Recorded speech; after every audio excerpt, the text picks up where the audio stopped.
This is Wycombe Sound. Well, hello everybody. It is Tuesday night at 7 p.m, and so that means it's time for the Art Show here on Wycombe Sound 106.6 FM.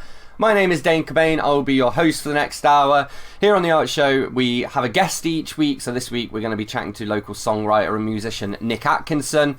We also recommend some sort of books, music and TV shows to keep you going, especially during lockdown at the moment. And we just have a general chat about artsy stuff while listening to some local music. As always, you can get in touch with me on the studio here by dropping me an email at dane.cobain@wycombesound.org.uk. That's dane.cobain@wycombesound.org.uk. And we're also on Facebook, so you can just search Wycombe Sound, The Art Show on Facebook, and you should be able to find us. So this week I want to talk to you guys about buddy reads, and I guess I'll get started by talking about BookTube. So BookTube is the name of the community of video creators on YouTube who make videos specifically about books. I've probably been watching people do this now for about 6 or 7 years. I remember I used to do it at my first job. I'd have my headphones on, listening to people talk about books while I was writing press releases and stuff. Once I went freelance and I had a bit more time, I started making videos myself and have been for the last couple of years or so. And I made some really great friends on BookTube. It's kind of funny because YouTube has this reputation of having like one of the worst comment sections on the internet. And in my experience, it's actually the bookish community on Twitter is the worst one. The book community on YouTube is quite welcoming and a great place to be really. Of course you do get the odd sort of troll coming in, but that happens everywhere. So one of the things I learned through BookTube is this idea of doing buddy reads, and for you guys at home, it's basically the idea of having like a book club between maybe 2-3 people, except like you don't necessarily need to be face to face for it. You don't have a meeting at the end or anything like that. So with me, when I do buddy reads, we tend to have either like a group chat on Facebook, or we'll have an email chain, and we'll talk about it as we go along and try and avoid spoilers and just share our overall kind of experiences with the book, whether we're enjoying it or not.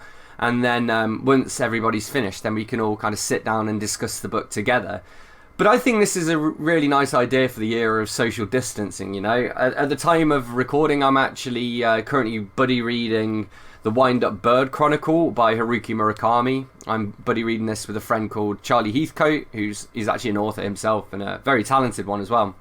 But this is kind of a sort of 650 odd page book, and so we've kind of agreed we're going to average 3 chapters per day, and so we're roughly keeping the same pace. But I've actually done probably at least a couple of dozen buddy reads by this point. From everything we did something called January a few years ago. In fact, what we did, we had January, I think 2018, where we read June by Frank Herbert. And then in 2019, we did another version of January where we read June Messiah. Did it in January, hence January. We could have just done it in June as well, but then it would have made it a bit harder to differentiate between the two, I suppose.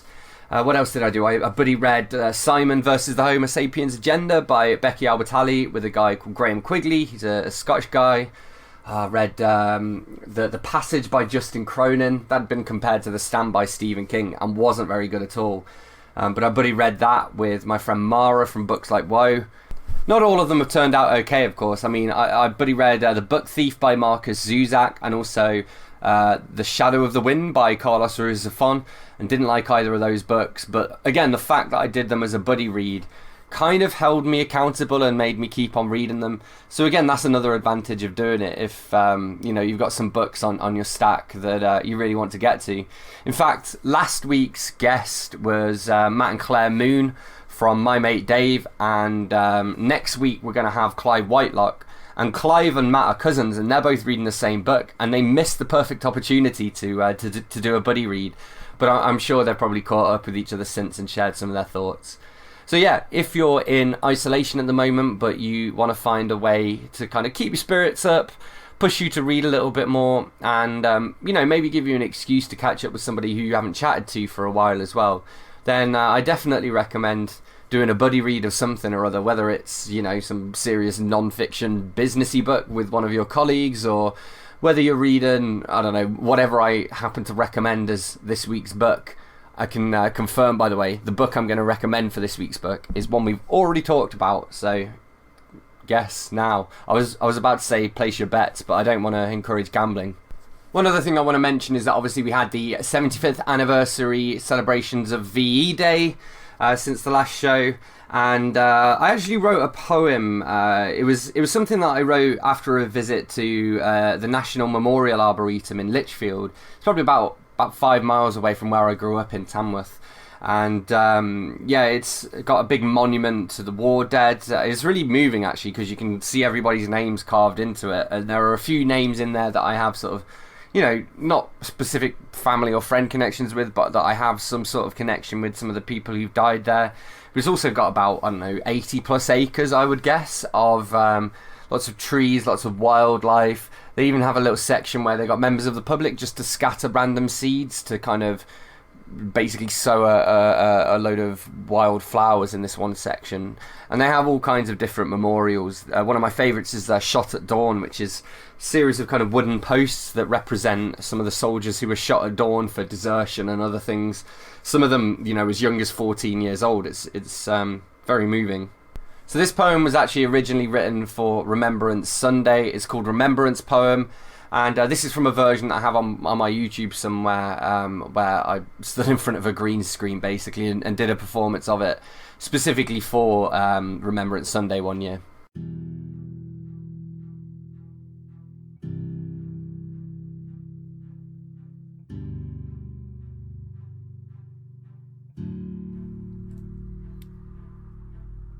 I am a member of a privileged generation. I have to fight for what I believe in, not with guns on the Western Front, but with the same words Churchill used to raise the spirits of a nation.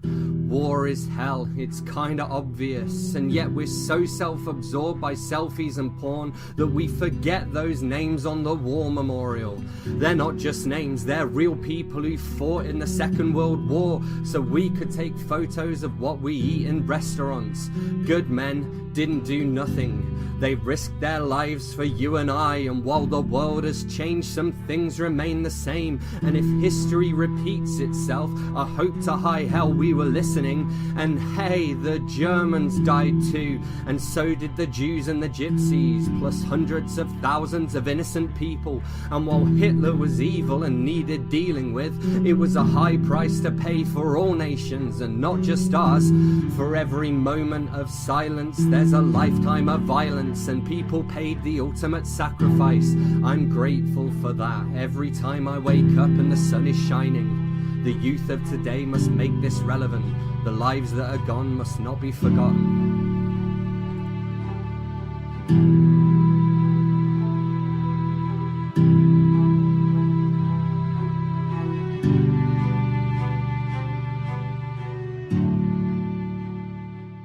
Alright, so that was Remembrance Poem, and we're going to jump on in and listen to some music. So what I'm going to share first, this is a cover of Cherry Wine by Hosier, by Persephone and the Underworld. They've been posting videos pretty much every week. I mean, it's pretty cool because the band lives together. I've actually been to their house once, but I don't really remember it because I was kind of drunk. But they've been posting weekly videos on their YouTube, which I 100% would recommend checking out. And this is one of the recent ones. I will let it speak for itself.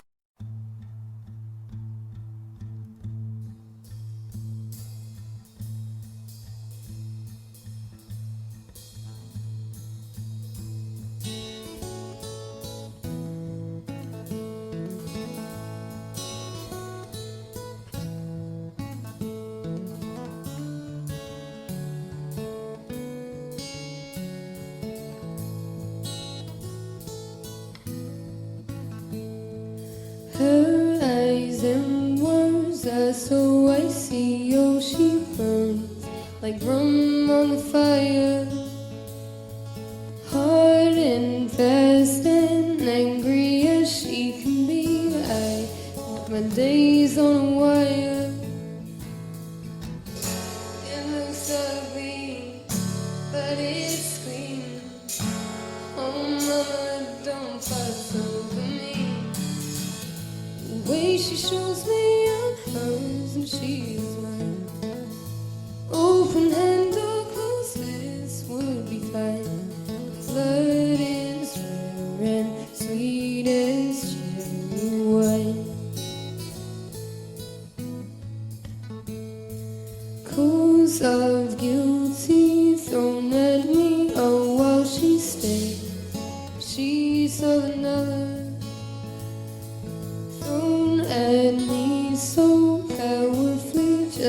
she throws the arms of her brother. But I want it, it's a crime. She's not around most of the time. The way she shows me I'm hers and she's mine. Open hand or close fist would be fine. Blood is red and sweet as cherry wine. Her fight and fury is fiery, oh she loves like sleep to the freezing. Sweet and right and merciful, I'm all but washed inside of her breathing. And it's worth it, it's divine. I have this song all the time. The way she shows me I'm hers and she is mine. Open hand or close fist would be fine. Blood is red and sweet as cherry.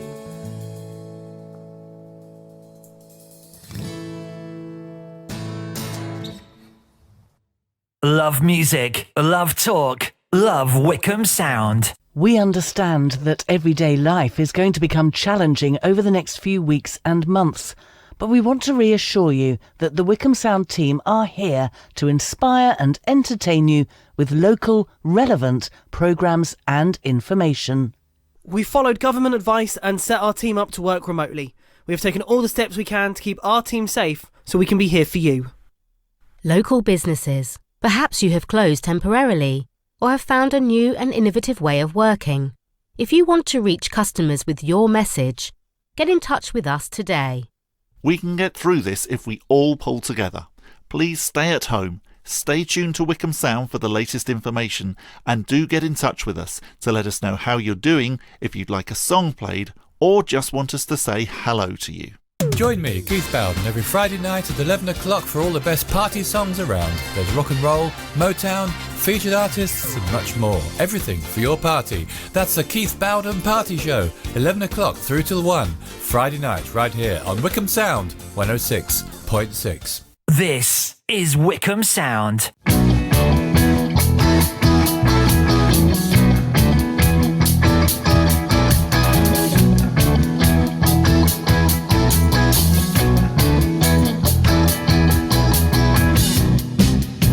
It's an analogy just like that. It's calm and it's gone. Sink or swim, the final dichotomy. In or out, bright or it's dim. All that you are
This is Wycombe Sound.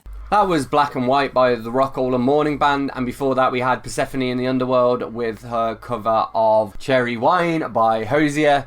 And we're going to be joined by this week's guest. So this week's guest is Nick Atkinson. He's a musician and songwriter. I've known him from the open mic scene for a couple of years now. And we're going to be chatting about music and his approach to songwriting, how he picks out his covers. But we're also going to chat about the Open Mic Slate group on Facebook, which has seen some incredible growth during the lockdown, and of which he is an admin. The first question I've been asking everybody is, are you much of a reader? And if so, what book are you currently reading?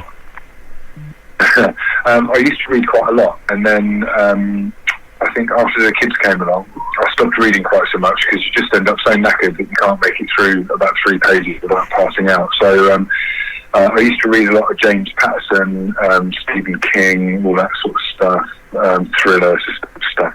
But yeah, since the kids came along, I've not really read that much. But I have just recently started reading again, but a bit more along the lines of kind of spiritual enlightenment kind of books. So at the moment I'm reading Your Erroneous Zones by Wayne Dyer,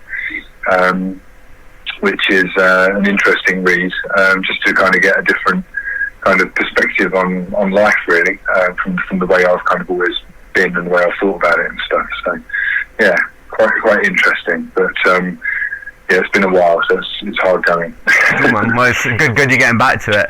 I mean, so one thing that I want to talk to you about in particular, obviously you're a musician, and that's kind of how we know each other, but I mean, I want to talk about the Open Mic Slate group, and you've been particularly kind of active in that. I think you're actually, are you a moderator or something on it as well? I'm an admin, yeah. You're an admin, yeah.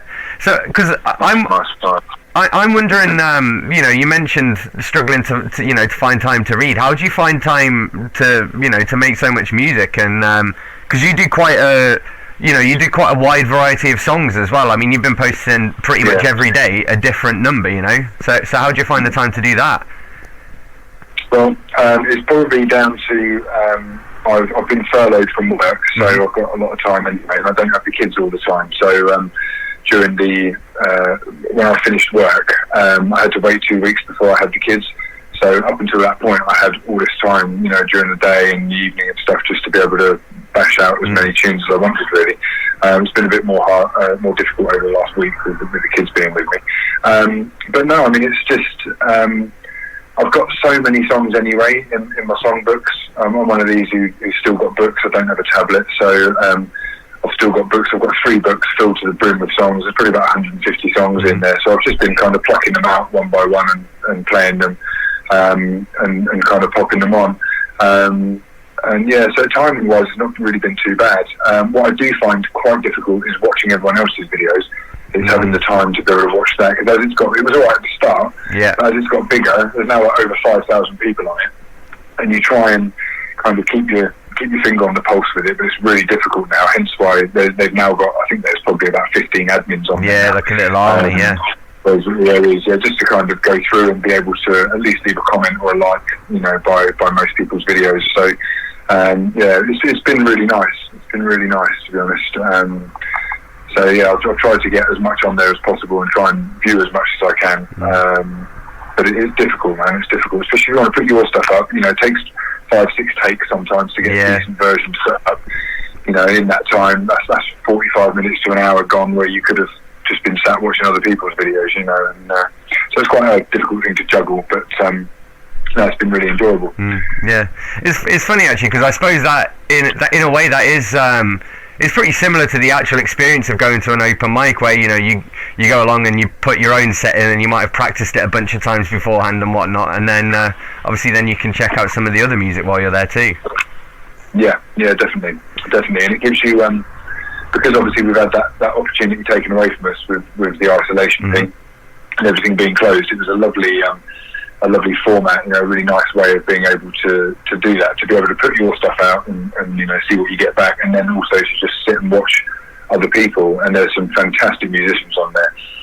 One of the things I think which is just amazing about it is the fact that we've had collaborations now between different artists on there. So somebody's heard one person's song and gone, "Oh, I really like that. Can I can I take the video and put a harmony on it or a different guitar line or whatnot, and then they ping it back, and then one of them puts it up, and you end up with this, someone you've never met before, someone you've never played with before has collaborated with you on one of your tracks, and it's just some of the products from that have just been amazing, like really, really good. So it's a wonderful thing to be involved in, definitely, for sure. Is there anyone in particular who who you've discovered through that group, who you're now sort of close friends with, who stands out to you? Yeah, a guy called Dave Wood, who is he's not one of the admins, but he collaborated with me on one of my covers, and when he sent me the version through, I was just like, holy moly, it's just fantastic. Yeah. And so we've been connected up through that, and we're actually going to, once the lockdown's done and we're all allowed to go out and play again, we're going to do a gig, because he's got a 3-piece band that he plays with, and I have a 3-piece as well. So we thought we'd get a little gig going between the two of us, the two little bands. So that's all in the pipelines for when we come out the other side, which is good.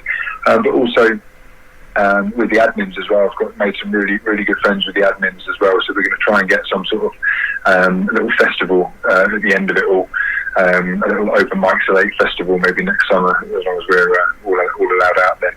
Yeah. Which will be really nice, I think, just a way for us all to meet and have a good party for the weekend and play all our tunes, and just be a really, really good experience. But it's great. Lots of connections been made, and it's been really nice, really nice. Sweet. And in terms of you talking about some of the covers you do, where do you get your ideas for which songs to cover? Because you do like a really diverse range, from sort of like old dance tunes to R&B to country music to rock. How do you decide on a song that you want to cover? Well, I think I've got a couple of criteria. Well, the main criteria is anything I can make sound any good. Yeah. So that's the first thing. But I like loads of different types of music anyway. So I used to be heavily into metal and stuff like that, and I was in a metal band when I was younger, and that was all I'd ever listened to. But I had guilty pleasures back then that I'd never tell anybody about. I play some of them now today. But I like how music makes you feel, and it doesn't really matter what genre of music it is. It can just be something that just connects with you and clicks with you. And even if it can be 3 chords, and it can be the best song ever, or it can be really intricate and really difficult to learn and difficult to play and sing. But the ultimate sort of feeling at the end of getting it down is just wonderful. And I think for me, I like to change things quite a lot. So I don't really play any of the covers I do the same way that they're done ordinarily. I think there's probably a couple that are like that, but majority of them I've changed quite dramatically, because I've got quite a low voice. I can't sing very high, but I've got some really high songs that I sing. So you mess around with the capo, also tuning and then transposing things into different chord patterns and stuff, and finding out whether or not you can actually do it or not. And most of them, especially some of the obscure ones, are all surprises to me, because you kind of listen to it and think, that will never work, and then you work it out, and suddenly it actually works, and before you know it, you're up to playing it and getting a nice response from it. People are quite surprised. I think I just take anything that I like. I don't feel that I have any boundaries with what I play. I'm not like, I've got to play country, or I've got to play this, or I've got to play that. It's whatever kind of grips me and gets me, then I'll have a go at it, really. And is that how you decide to what to perform at an open mic night? Do you just sort of see how you're feeling on the day? Yeah, pretty much. I might have an idea of what I'm going to play, but most of the time that goes out the window when you get there. Because you'll be sat at home thinking, right, I'll play these. I'm going to have 3 songs, so I'll play these 3. You get there and the mood's not right. Maybe a couple of your songs are a bit moody, and you think, I don't really want to bring everyone down now, so I'll play some happier stuff. Safety songs are generally always country songs for me. I always stick with the country stuff as a bit of a safety net, really, because I've played them so much that I don't really mess them up that much anymore. But I love doing things that surprise people. So you stick in a bit of 80s stuff in the middle of your set, or like you say, the dance tunes, the old trance nation stuff, and it does bring it kind of stops people, really. and you get a bit more. I don't know, not a bit more attention. That makes it sound really sad, doesn't it? But a bit more. It's a bit more diverse than your standard kind of stuff that you hear at open mics, you know. Yeah, exactly. I mean, I think you, as a performer, you're putting a show on, aren't you? So anything that you can do, that doing something a bit different like that, you're right in that it does get people's attention, but also people enjoy it more. So you're kind of doing your job properly, really, by doing that. So yeah. I mean, we all like to think we go up. We don't do it for anybody else. We're doing it for ourselves. But we all have a bit of glory, don't we? Everybody likes to round of applause. Nobody wants to have tumbleweeds going across at the end of their first song. I think the nostalgia thing for me as well. That's why I play a lot of 80s stuff, because most places you go in, there'll be a collection of people sort of my age. I'm 44 now, so there'll be a collection of people sort of my age. And you throw something out that's from our kind of teenagers or our childhoods, and it comes out and it kind of grabs people's attention, and they go, I haven't heard that for years. It's really really nice. I did a gig with my good friend Charlie Brind and Ashley, who plays the cajon. We did a gig called Night at the Movies not too long ago at the Garibaldi in Bourne End, and that was good. So you had all sorts of stuff on there, Footloose, all things like that, stuff from Dirty Dancing, all of those sorts of real cheese fest films, but they just feel good songs, and that was a really good gig. Went down really well. You're listening to The Art Show on 106.6 FM Wycombe Sound.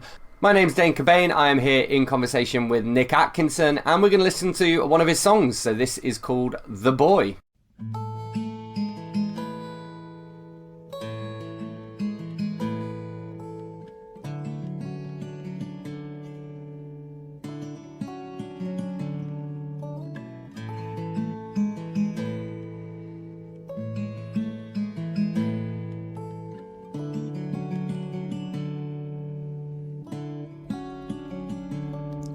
I'm sorry that I left you, son, and had to go away, but I needed time to figure out some things about my life. I always will adore you, and that will never change, and I'll love you till the end of time, 'cause you're my boy and I'm your dad.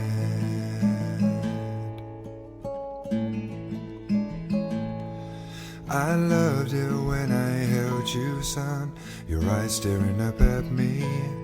All the times we went out walking with you, held against my chest, with your tiny hands wrapped in mine, keeping out the cold. Our hearts beat close together, 'cause you're my boy and I'm your dad.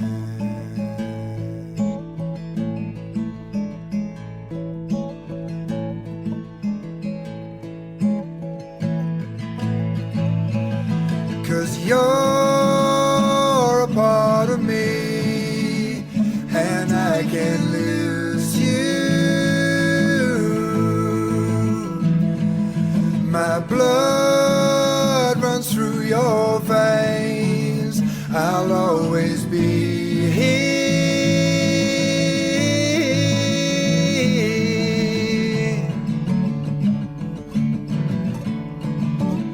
I'll always be here.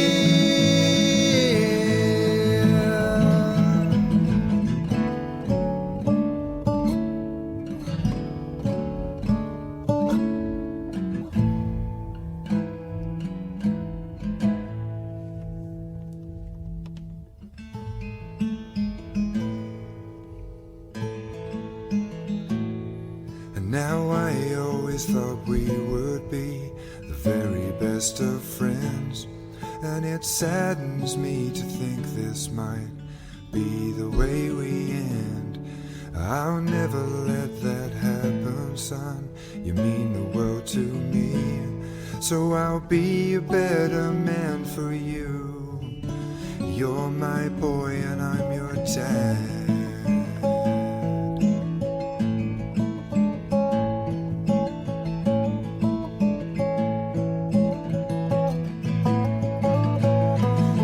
You're a part of me, and I can't lose you.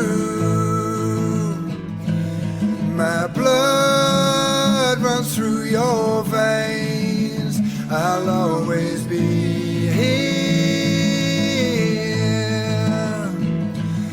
'cause you're a part of me, and I can't lose you. My blood runs through your veins, I'll always be here.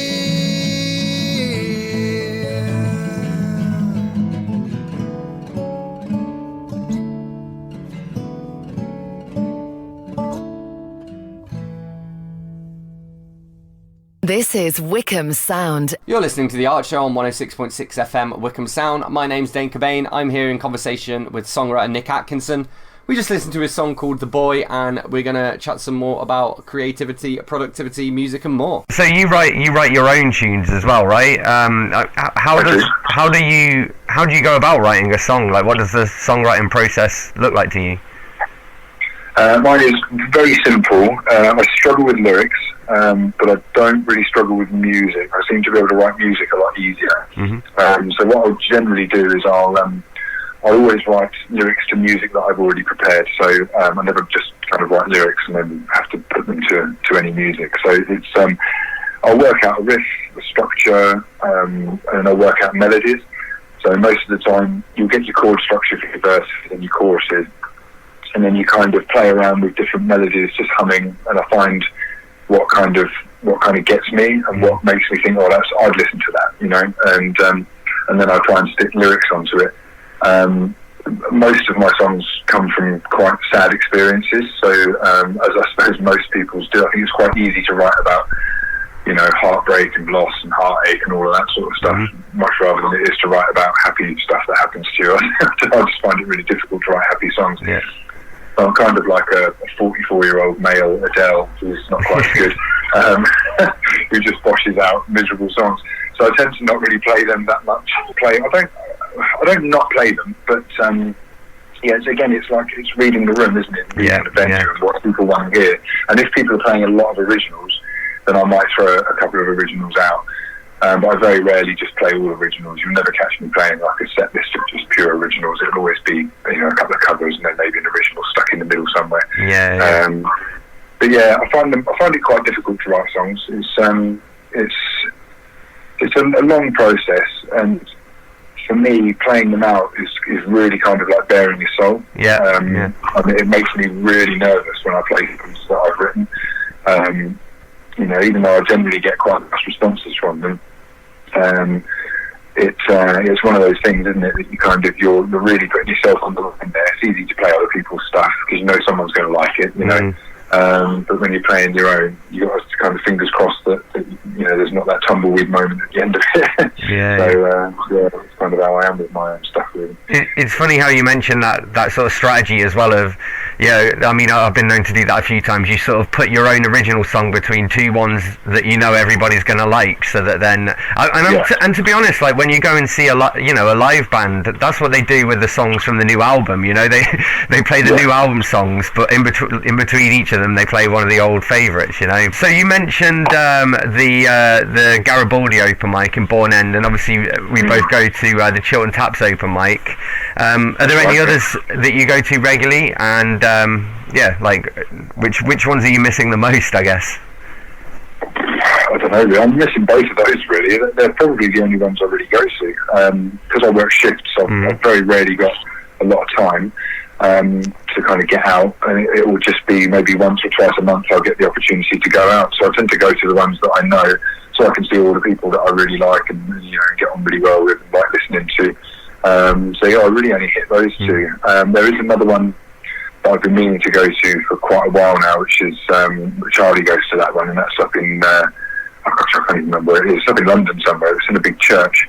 But that's one that I really want to go and hit up as well, because there's some really, really good artists there as well. So it'd be a really nice thing to go and watch what other people do.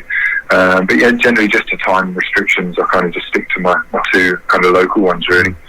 It's funny. You should mention like the aspect of going to like meet your friends there as well, because I think a lot of people, especially people who maybe aren't really big on the open mic scene, they would kind of think of it as, oh, you know, you're going along to promote yourself and to promote your music. Whereas I think for both of us, really, when we go to open mics, it's much more because, like, you know, all of our mates are there and we can have a beer and we can have a chat, and, you know, almost the music is almost like a secondary part to it. Yeah, definitely. It's an experience all in itself, isn't it? It's not just, you know, you get some people, you know, I've seen people who just come to open mics, you never see them again, they just turn up and play and go. And, you know, that's their prerogative to go and do that, and that's clearly what they like doing. But that's not really what I like. I like to go and, you know, have a, like you say, you know, meet up with your mates, have a few beers, have a laugh.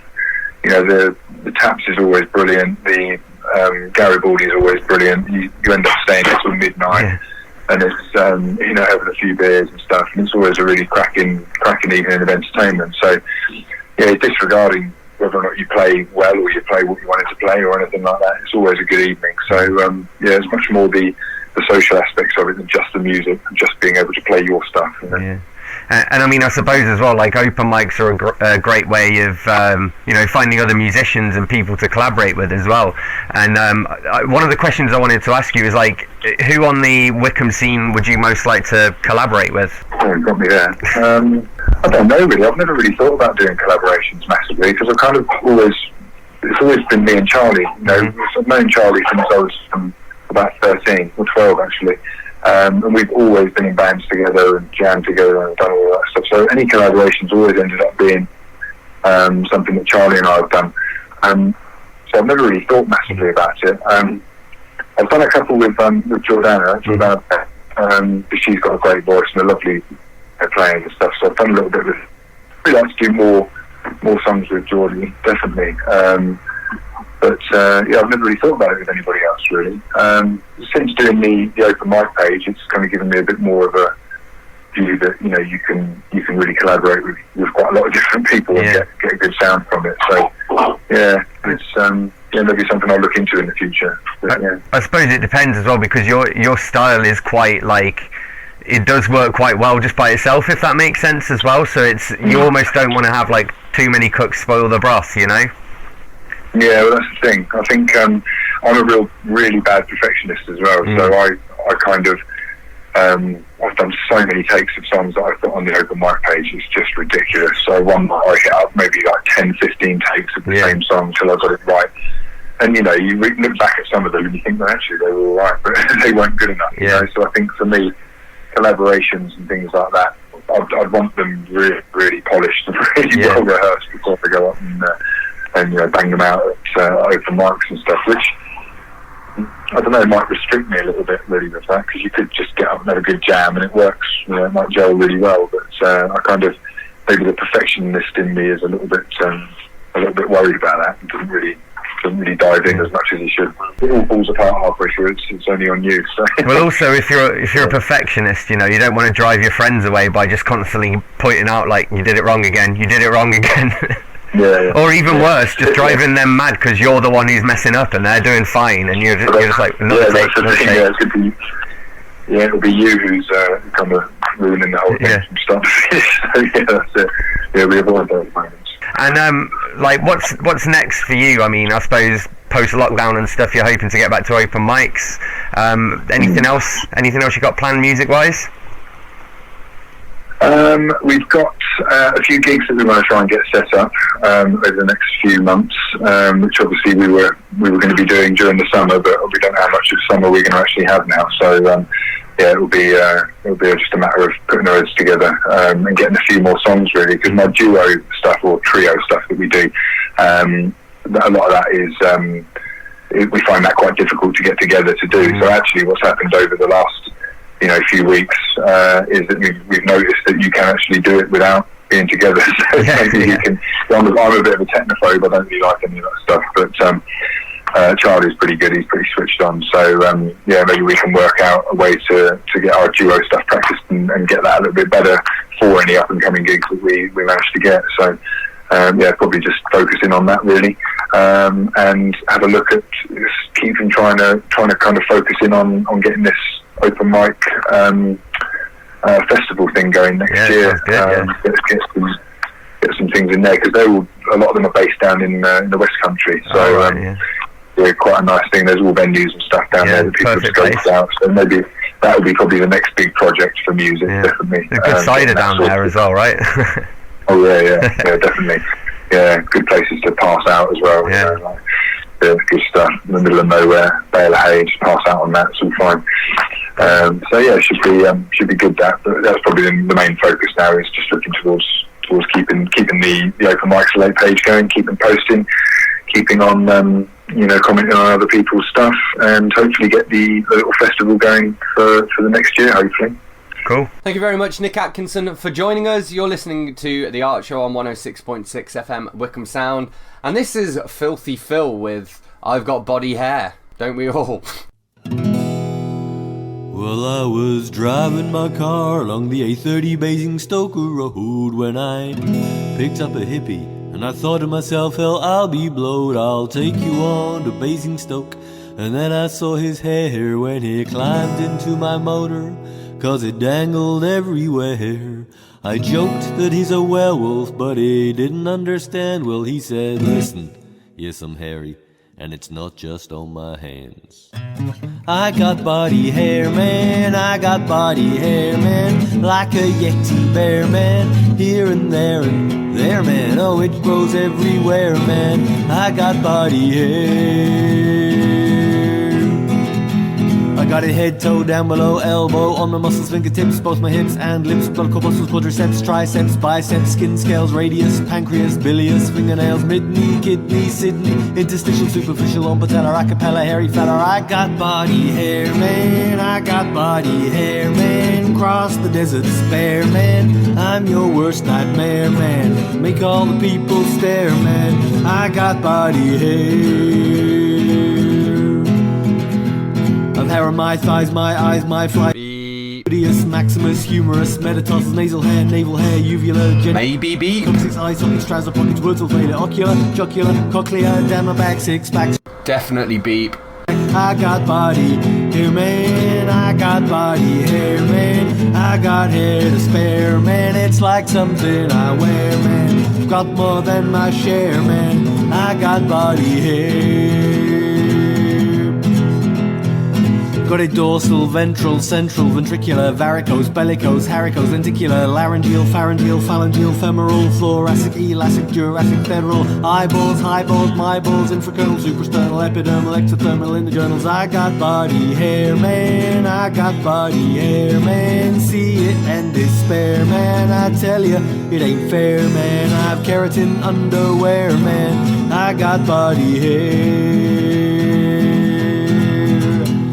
Like an alpaca, backpacker, Chewbacca, hairy Wookie, what a trial, what a hog, sheepdog, orsaluki, renal, erector, retinal, in my overscapula, fibula, jugular, it's all over lumbar, thumb, tongue, filamentary, elementary, every entry, hairy, Kiri. I've got body hair, man, I've got body hair, man, pelt just like a bear, man, coiffures beyond repair, man, it's how I will pay my fare, man. I've got body hair. Love music, love talk, love Wycombe Sound. From the 1st of April, your new Buckinghamshire Council will replace the existing county and district councils and continue to deliver all the services you are used to. Visit buckinghamshire.gov.uk. We understand that everyday life is going to become challenging over the next few weeks and months, but we want to reassure you that the Wycombe Sound team are here to inspire and entertain you with local, relevant programmes and information. We followed government advice and set our team up to work remotely. We have taken all the steps we can to keep our team safe so we can be here for you. Local businesses. Perhaps you have closed temporarily or have found a new and innovative way of working. If you want to reach customers with your message, get in touch with us today. We can get through this if we all pull together. Please stay at home, stay tuned to Wycombe Sound for the latest information, and do get in touch with us to let us know how you're doing, if you'd like a song played, or just want us to say hello to you. This is Wycombe Sound. My name's Dane Cobain, you're listening to The Art Show on 106.6 FM Wycombe Sound, and we're at that point of the week where I share some entertainment tips, I guess, some pointers of where you might want to look for a few cool things to keep you sane during lockdowns. So each week we recommend a film or a TV series, as well as an album and a book that you can read. So I guess we're going to get started with the book because, as I said earlier, we've already kind of talked about it. It's The Wind-Up Bird Chronicle by Haruki Murakami. I don't really know how to describe this book other than kind of epic, really. It's kind of in the vein of something like The Stand by Stephen King, in terms of its epicness at least. Haruki Murakami and Stephen King are both great at making this small town feel and really making all of the characters come alive as well. So Murakami does that really well here. It's also translated by Jay Rubin, and Rubin is my favourite of Murakami's translators. Murakami's known for writing what's called magical realism, where it's kind of our world but with kind of magic just happening casually in it, as though it's just a part of the society. But here it is much more just set in our world, more of a basic story, more along the lines of Norwegian Wood or something like that, which is his other main hit, I suppose, if you can call a successful novel that. I guess you can, right? For me, the scene in particular that was the most memorable involved the skinning of a peach, except it wasn't a peach, it was a person. That's all I really want to say. And there's a lot of stuff as well of like people remembering their time in the war. There was one guy who was stuck in a well, and the people who put him in there were from the other side, and he was lying in this well, at the bottom of this well with a broken leg, just thinking, I wish they'd just shot me, because then at least somebody would have witnessed my death. Whereas, you know, now he's basically doomed to die alone and nobody to even notice that he's gone. As you can tell, it's a very cheerful book. For this week's TV show, I'm going to recommend Ideal. It's an old BBC TV series. I'm not actually sure where you can still find it. I'm sure it's out on DVD and stuff. It stars Johnny Vegas as the main character, a Mancunian drug dealer called Moz, basically. And it's a very surreal show. It's like a comedy, but a dark comedy, and it focuses on like the lives of the people that pass through his flat. So, for example, there are a bunch of gangsters. You have the Red Mist, which are a gang made up entirely of gingers, and every time it comes on, somebody thinks it's something different. So somebody will go, "Oh, it's the Red Mist," and they'll say, "Oh, they don't exist." And you'll be like, "Yeah, they do," and they'll be like, "What? A moisturizer that dyes your face red? Of course, it's a myth." And then the next person will come along and be like, "What? Mouth mints that make you breathe fire? Of course it's a mist." A mist? A myth. Anyway, it's a great show and would definitely recommend watching it. It's got like a very British sense of humour, but quite a northern sense of humour. The guy who writes it, he also plays a character in it called Brian, who's a very camp gay guy who sort of comes up and says, "Hi." And the joke is like he's always got a different sort of partner throughout it. I think his name's Graham Duff. I'd love to see what he's doing more these days, actually, because I think the show, they stopped making it in about 2011, even though they could have kept going. So I wonder what he's been up to recently. Maybe I'll check that out and let you know next time. And then for this week's album, it's going to be the Beatles' Love album. This came out probably about 2010. I'm not entirely sure what it was for, but they got George Martin back, and I think his son as well, plus the remaining Beatles, and basically remixed and recut a bunch of Beatles tunes into a new compilation album. But it's got some really cool stuff on it. So, for example, it's got a track called Neat Nuss, which is Sun King, but it's played backwards, which is why it's Neat Nuss, because that's Sun King backwards. And yeah, I think there's a medley of Tomorrow Never Knows and Within You, Without You. Just loads of really cool stuff that I would recommend if you're a Beatles fan. So yeah, that brings us about to the end of this week's episode of The Art Show. Thanks again to Nick Atkinson for being my guest this week. Next week, we're going to be joined by Clive Whitelock, who is a local musician and songwriter. He's also a poet as well, so he's going to be sharing some of his poetry with us. In the meantime, I'm going to leave you with France Ellul, who is a harp player, a harpist, perhaps. He's harping on. And this is Anwen, which is the title track of his album. I'll see you guys next week.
This is Wycombe Sound.